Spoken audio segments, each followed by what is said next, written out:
Dale. So when I saw AOC speak at the DNC, I was really uncomfortable. I wasn't angry. I wasn't upset. I was just like, I don't understand. Something's weird here. And the more that I thought about it, the more that I thought, you know, she's not making a full-throated like endorsement of Joe Biden. Why Mm. isn't she doing that? So I went on Twitter and I sent her a message, a public message, obviously, and I said, "Why didn't you make a full-throated, you know, endorsement or something to that effect?" I think it was a little bit nastier, and I got Eaten alive. eaten alive, taken apart by all of these. I want to say Gen Zers who just basically told me, I mean, they just ripped me a new one, telling me I didn't know what I was talking about, that AOC was the best thing since sliced bread, that what was I thinking? So that's why I reached out to you, because I'm Gen X. Right. So, you're a millennial, I could be Mhm. your parent, but I guess I'm not getting the Gen Z view. So I'm really trying to figure out, what am I missing?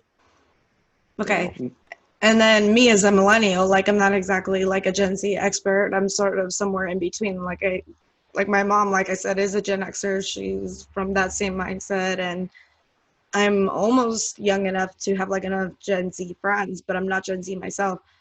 The only thing that I could say to that sentiment about AOC is the reason why they supported her so much was because um, I'm gonna probably cut this part out. I love the frontal lobe explanation. Oh, from me?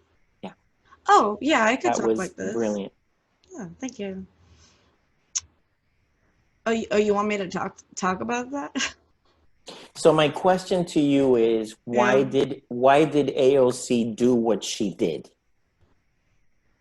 AOC did what she did because she speaks for her constituents. She knows that she's the only one that is still backing up Gen Z on what they want because they don't want what Biden is bringing to the table. They don't want the establishment. They don't want the status quo. So by AOC making that small Bernie Sanders support, which we know is not small for her to do something like that, is actually a very loud statement, especially for Gen Z that feels unheard, especially in this election by those nominees that they've put to the table. So by her saying I support the nomination for Bernie Sanders, she's not deviating from who she is and why they support her. She is proving to them that I am not swaying. I'm still here. I'm fighting for you. And although as a moderate or those as millennials and Gen Xers, for us it's hard to understand that sentiment because we know how important it is to back up at all costs because we're trying to save the union, as we've talked about.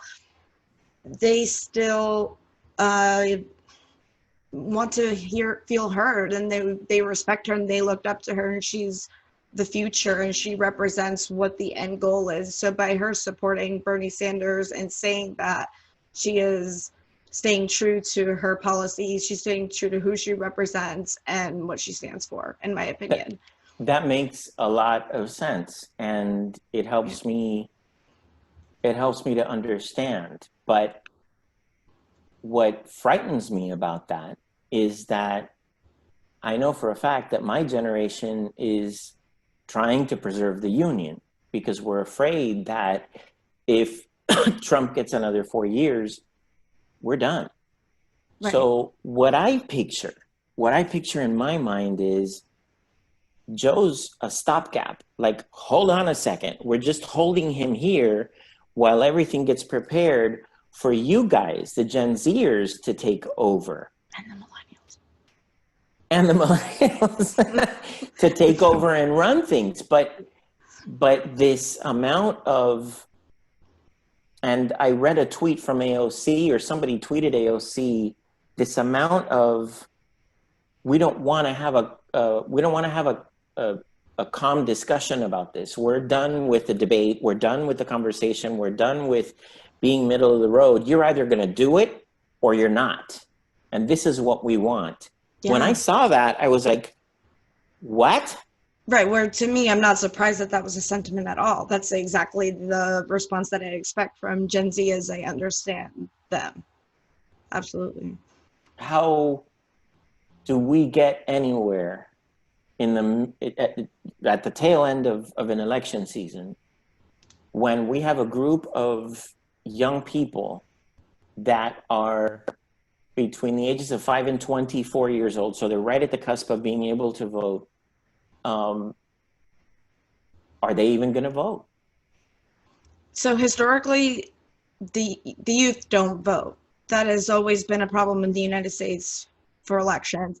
The only time youth vote in droves is when they are impassioned, when they feel emblazoned. And I think you spoke to this earlier when we were talking about how I just lost my words there. So that when we're talking about, you're saying Gen Z does the that we assume They're either angry or well no impassioned. no, that we assume that because of everything that's happened as a result of George Floyd, that we've seen the passion that they have risen to the occasion for BLM and those injustices, and that we're seeing that passion for them. My worry and my concern is that we're confusing that passion to translate into votes. I don't think that'll necessarily be the case, because they're not passionate about the candidate or the nominee. So with what you were saying, what needs to be done is to get them excited and passionate. And that's not exclusive to this one election. That's always been that way. Boredom is what got us Hillary Clinton to a degree, because that laissez-faire like attitude is how she didn't get the nomination, one of the reasons. And the youth, again, like I said, they don't vote unless they are passionate about their candidate. And not only are they not passionate about Joe Biden, they are angry that they're not represented. They're like, well, who are these nominees? We had so many candidates. But like you said, how do we bridge that with the understanding that someone like me as a millennial that remembers that disappointment from Hillary Clinton and what we got with Trump when we got, is lazy the word? I don't want to say lazy. Complacent. Good rebrand. Also the truth. Yeah, well, we got a little bit complacent because we had the assumption. We assumed she was going to win. Like, no way Trump was going to win. Everything, the data, the statistics, the assumptions we made was that Hillary Clinton was going to run with it. But that's not what happened. So, like, I think for voters like me and voters like you, Gen Xers, we remember that. So we know how important this stopgap is. We know that it almost does not matter, because at this point, what's at stake is, as sad as it is right now, needs to be put to the most important on the scale versus the perfect candidate or the candidate Exactly. for, right? Exactly. Our democracy is at play. We're at an inflection point. So we need every single vote that we can get in order to stop the potential of moving into a dictatorship or whatever that's going to turn out to be.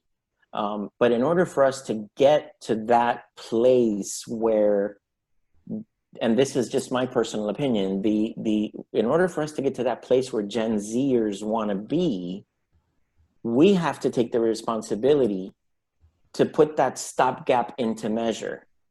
Because my generation, Gen X, and I believe to a certain extent millennials, and you correct me if I'm wrong, Sure. I think Gen Zs have it out for all of us, because they're saying, why didn't you do this? Why didn't you take care of this when you had the chance? So what I'm trying to do is stop it. I'm trying to do the best I can as a Gen Xer. you Right. know, by doing podcasts, by being on TikTok, by giving information, by finding out about Black Lives Matter, you know, because I think it's never too late. But if in my conversations with Gen Zers, which I've had recently, they're all telling me they're going to vote third party. I got to tell you, I mean, I've got Hillary Clinton post-traumatic stress disorder. You know, there's like a PTSD for those of us who knew that Trump was a danger. He wins, and now anytime you say anything that, you know, I'm going to not vote for Trump or Biden, or I'm just going to be a third party voter, we go into like, you know, like Agent Orange kind Right. of Right. Yeah. situation. Yeah. No, and So that's understandable. how do we communicate that message without being antagonistic or without being difficult to a generation that will not be told with every right what to do? I think in their experience that is so different from ours, and that it's important to remember, is they watched the Trump administration. The oldest of Gen Z, we said, is 24 years old. Right. So for the past 4 years, where they're paying attention to politics from 20 to 24, they're watching no conversation down the aisle, no handshakes being made. The Republicans, the right people on the right, they're pushing through whatever they want. They're not negotiating, they're not stopping. When they want something, they get it done. When Trump wants something, they get it done. And I think they feel, and rightfully so, that the Democrats have been complacent. They don't fight. There's no fire. So I think they're getting to a point in the conversations that I've had with Gen Z too, that they're like, there is no more middle ground. There is no more stopgap. There is no stopping the wall. The only way to fix it is to go balls to the wall and start fresh. And we need that liberal candidate. We're not going to settle for Biden. That's not good enough. Kamala Harris is not good enough. We need, you know, we need more. We're not going to settle anymore. So I guess it's, how do you, how do you, and that's a really great question. How do you fix, or I guess, how do you compromise that need to, this is all we have right now, is this stopgap. We don't, to I think is what you're saying. You don't think that That's there's a, it. There's nothing else.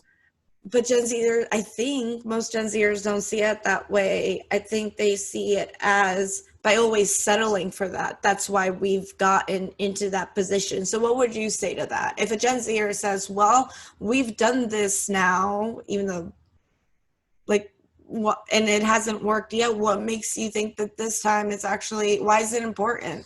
Thanks for asking me that question, and I have a very pointed point to make to that. It's called organizing, but organizing to me is a very big word, and it's kind of a pain in the ass in my mind from my generation. But it's the same as Black Lives Matter. I'll give you this opinion. I will apply what Gen Z needs to do to what Black Lives Matter needs to do. Again, my opinion. Listen to the people that matter. So for example, if you're in Black Lives Matter, you do need to listen to Minister Louis Farrakhan. As crazy as he may be, as polarizing as he may be, you need to listen to Farrakhan. You need to listen to the people at the top rungs that are talking to you about your culture, your people, your needs, and you need to not settle. Not settle. You become a collective. You become one unit. Gen Zers become one unit and take the message through AOC, if it is, and say, you know what? If we don't get this, and this, we will not vote for you again. Right. It's that simple. I It's that agree. simple. Yeah. This can be done forcefully, just like Gen Z seem to want it to be. And I totally get it. I'm not saying it's a bad thing, but this can be done if they organize, which is what Black America was able to do at a certain period of our history, but has not been able to do up to today because of systemic racism. If Black America is able to organize and sit down and say, if you don't give us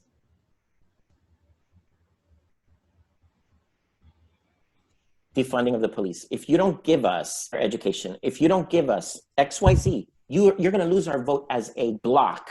And let me tell you something, when you talk as a block, that is a serious situation.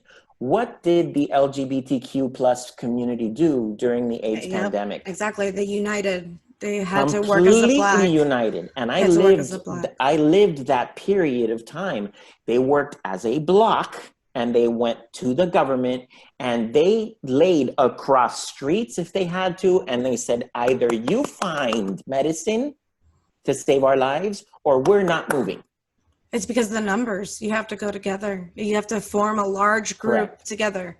Correct. So I think Gen Z is headed in the right direction.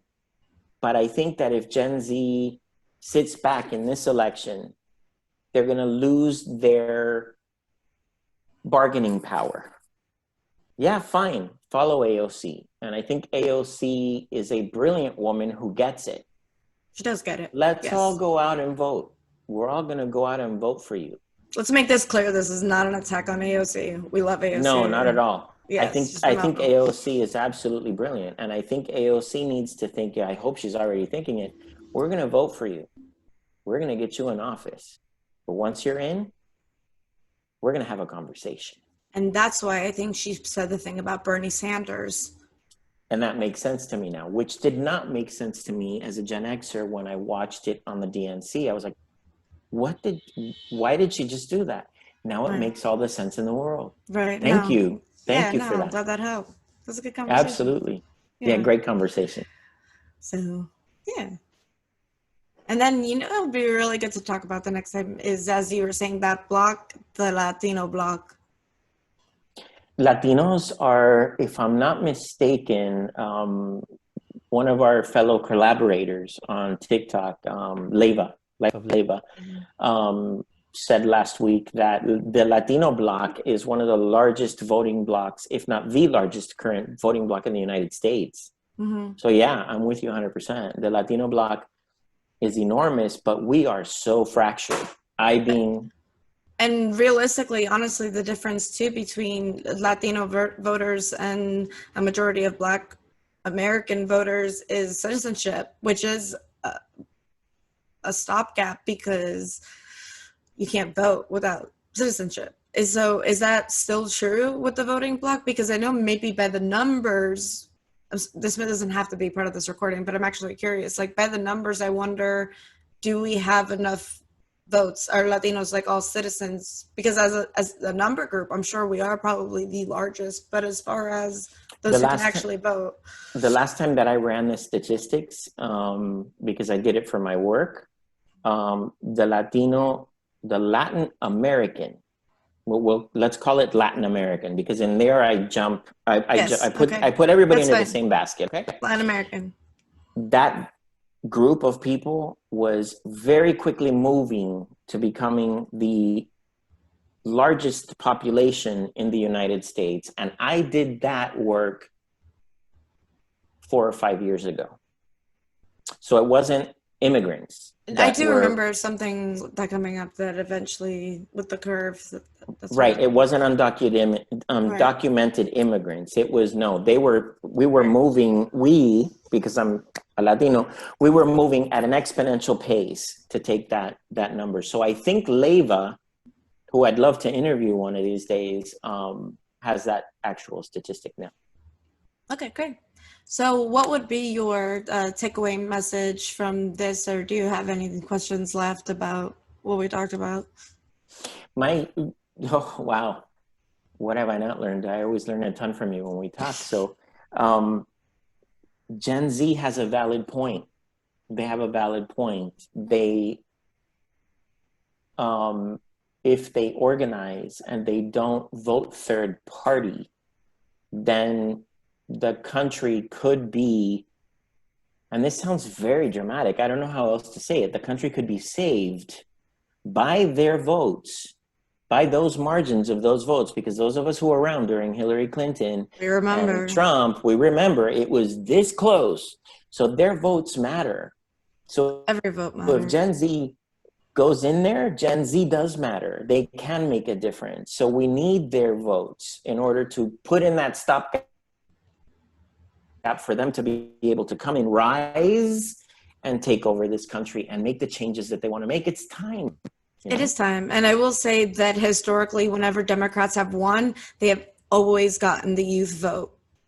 There's a direct correlation between the two, but getting the youth vote is the most difficult. Getting young people to care about politics, or like we said, the complacency can be an issue. There's a lot of things going on to why the youth vote is so difficult to get, but Obama won largely due to the youth vote coming out. They were passionate about it. They were excited about him, and Joe Biden doesn't bring that excitement. Hillary Clinton, for whatever reason, did not bring that excitement either. But she wasn't exciting enough. But we know that if AOC ran, Gen Z would come out in droves. She is, and that is something that just comes with the territory, I believe, about being young. And what's the deal with AOC? If Gen Z plays their cards right and do this with precision and with, what's the word I'm looking for, when you do something on purpose, they do this with intention and precision, Gen Z can have AOC as president. We can all have AOC as president, right. please. Right, but I'm getting old, so to me, I'm like, but if they do it with precision, and they do it with diligence, AOC could be their president. And she could run next cycle. I'm old school. Remember that. I'm trying to make the turn. So to me, it's like she needs more experience, and she needs to soften herself, and blah blah blah. And that's not. And Gen Z would say, "Well, how much experience did Trump have?" Right. So give me a minute to turn that corner, but I will turn that corner. Okay, fair enough. All right. Yeah. All right. So thank you for the conversation. Yeah. No. Thanks for reaching out. Sounds good. We'll talk again. Hey. Adios.